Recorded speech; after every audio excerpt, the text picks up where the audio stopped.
We often hear about this seemingly intractable divisions in Israel, right? Those cultural and ideological fault lines that just seem to be getting deeper. Hmm. But what is the usual approach, trying to bridge these divides? What if that's actually missing the point? Right. What if, as the material you shared with us argues, something much more radical is needed, maybe even necessary? Exactly.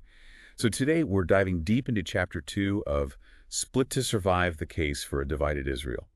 It's the chapter called Cultural and Ideological Divide. And this chapter, it really lays the groundwork for the whole book's argument. Yeah, we thought your choice of this source was really insightful. Our goal today is to properly unpack the history, the roots, and how this divide looks now in Israeli society. We want to get a feel for just how deep these splits go and, what the authors see as the real core issues. Think of this as your quick way in, getting the main arguments of the book without getting totally bogged down. And it's vital because chapter 2 really sets the stage. It argues Israel is fundamentally fractured, big cultural, ideological gaps. Mainly between who? Primarily between secular Ashkenazi Jews, mostly European roots, and then this coalition of religious Mizrahi Jews who came largely from the Middle East and North Africa, plus the settler communities and the ultra-Orthodox. Okay, so right off the bat, the chapter draws this parallel to Douglas Murray's book, The Strange Death of Europe, about challenges with populations that don't fully integrate. Yeah, it's a pretty bold framing for internal dynamics, isn't it? It is. The authors suggest that, kind of like Murray's analysis of some immigrant groups in Europe forming, parallel societies, something a bit similar, though unique to Israel's history, has happened there over time. Okay, let's dig into that history then. The chapter really stresses the role of Ashkenazi immigrants in founding the state, their socialist ideals, their secular values. Absolutely. They were key in building the institutions, the kibbutzim, shaping that dominant culture, especially somewhere like Tel Aviv. There's even a personal story in there, right? Yeah, one author talks about their Romanian Ashkenazi family. It shows how, even though they faced hardships, poverty, the Mabaru, those transit camps, they did integrate, and they contributed a lot, especially in areas like tech and the military later on. But then things changed dramatically when Mizrahi Jews arrived in the 50s, from places like Morocco, Iraq, Yemen. A very different integration story, according to the chapter. Well, so. Well, the authors detail how the state, sometimes even paying countries like Morocco to allow emigration, really struggled to integrate them effectively. They often ended up in those same rough Mabarot. And the chapter describes what it calls systemic discrimination from the Ashkenazi establishment. Like being seen as culturally inferior. That, and it mentions really painful things, the Yemenite children affair, the whole DDT spraying controversy, things that hit Mizrahi communities harder. It's a real contrast to the Ashkenazi narrative. It really paints a picture of, well, historical inequality. Definitely. And the argument is that, unlike many Ashkenazim who found their way into the mainstream eventually, many Mizrahim stayed more on the margins, socioeconomically. Leading to separate communities. Distinct communities, yeah, and this lasting sense of grievance.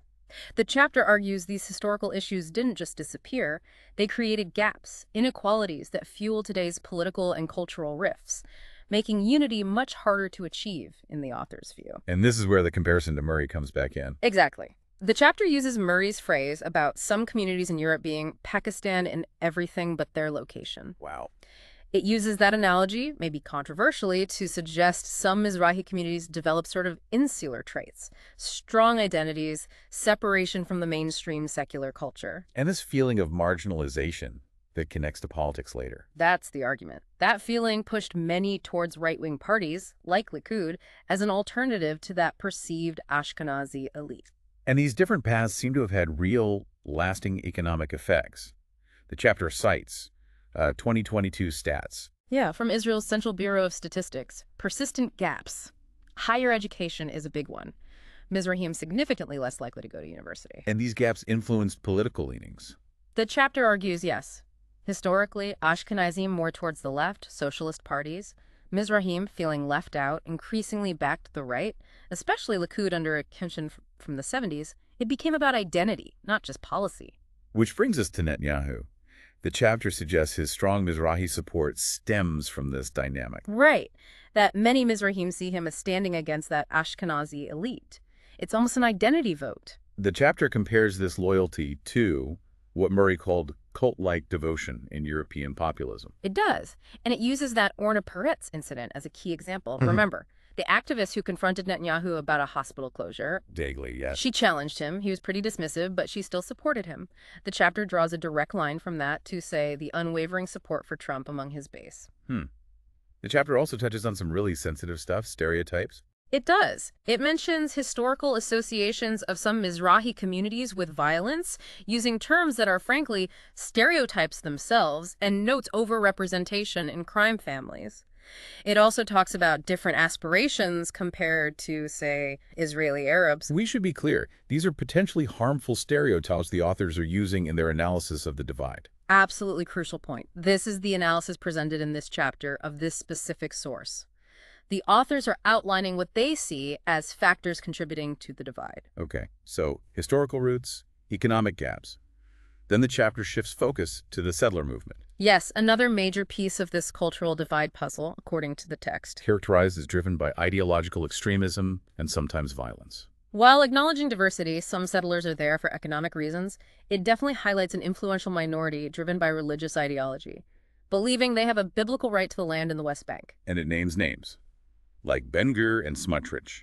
It does, highlighting their influence, pointing out their history involving Shin Bet investigations for alleged Jewish terrorism, and the fact they now hold key government roles. But it distinguishes settlers from the ultra-Orthodox on military service. Right. It notes settlers generally do serve in the IDF, unlike most ultra-Orthodox, but it argues the actions of extremist settlers, land theft, violence against Palestinians, fuel the conflict cycle. And it cites specific examples of that violence. Horrific ones. The 1994 Cave of the Patriarchs massacre, the 2015 Duma arson attack, and the author adds a personal angle, a near miss, in the 2003 Haifa bus bombing, which was a retaliatory attack following settler actions. That contrast between Rabin calling settlements a cancer and Smotrich reportedly viewing Hamas as an asset, that's stark. It really underscores the ideological gulf. The authors argue that even though settlers contribute to defense via the IDF, a small extremist minority, maybe 10%, causes like 90% of the problems,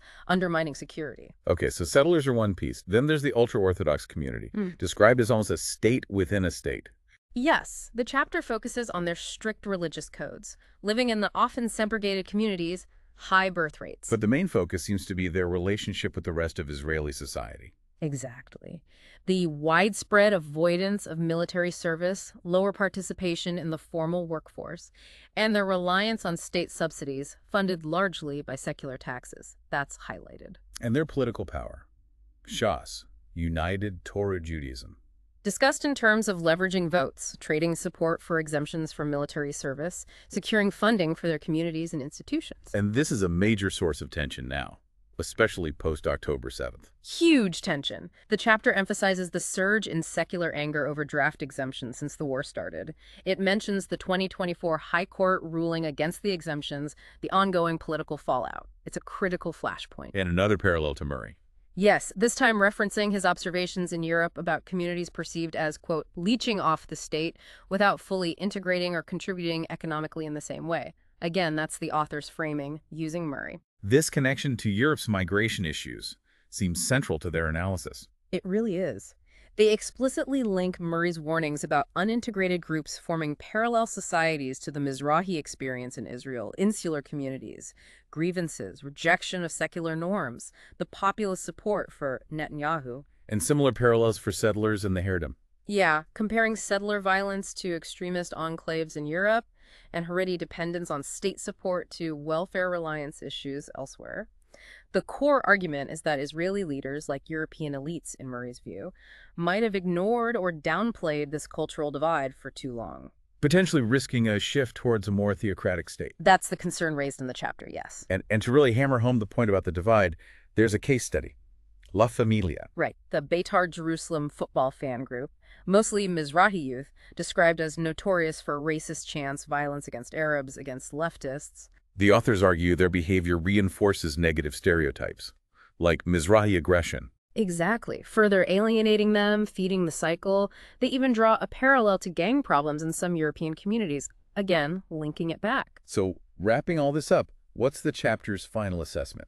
Pretty blunt. The divide is unsustainable. The authors stress the economic engine driven by secular Ashkenazim, especially in tech, like 70% of GDP is being strained or stifled by politics focused on religious priorities and these deep identity conflicts. We bring back Rabin's cancer quote about settlements and Smotrich's view on Hamas. Yes, framing separation as the only way out, this radical solution, they actually propose a split. A state of Dan, envisioned as liberal, democratic, and a kingdom of Judah, more religious. So the main point of Chapter 2 is really hammering home the depth and complexity of this cultural and ideological split. Absolutely. Its historical roots, how it plays out economically, politically, amplified by current events and political figures. And they keep returning to Murray's warnings about unintegrated populations. Using it as a framework to argue that this situation requires drastic action.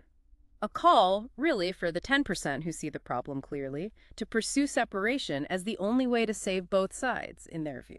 So the key takeaways from digging into Chapter 2. Yeah. It paints a really stark picture. A society fractured along multiple lines: history, culture, economics, ideology. Definitely. You see how the early Ashkenazi dominance, the tough integration for Mizrahim, Yeah. how that set the stage. Right. And then the ongoing economic gaps, the different political loyalties, the huge influence of settlers, especially the extremists, and then the whole situation with the ultra-Orthodox. It all adds up to this incredibly complex picture that the authors present as increasingly unstable, volatile even. And understanding these divisions laid out like this, Yeah. it really makes you see why the authors might argue for such a drastic solution later in the book. It highlights the massive challenges to keeping things unified. Yeah, this chapter is the foundation for their whole split to survive argument. It forces you, the reader, to really confront how deep these fault lines go. Makes you question if unity is even feasible long-term based on their analysis. Exactly, given the fundamental differences they present. It definitely leaves you thinking. I mean, considering everything laid out in this chapter, the depth of these divides, what are the realistic chances for a unified, stable Israel going forward? Or maybe, if the divides are as fundamental as the authors claim, what are the real consequences, the ethical dimensions, of either trying to force unity or actually pursuing separation? Good questions. We definitely encourage you to keep reading the material you provided, see how the authors develop their proposed solutions and what they think the outcomes might be.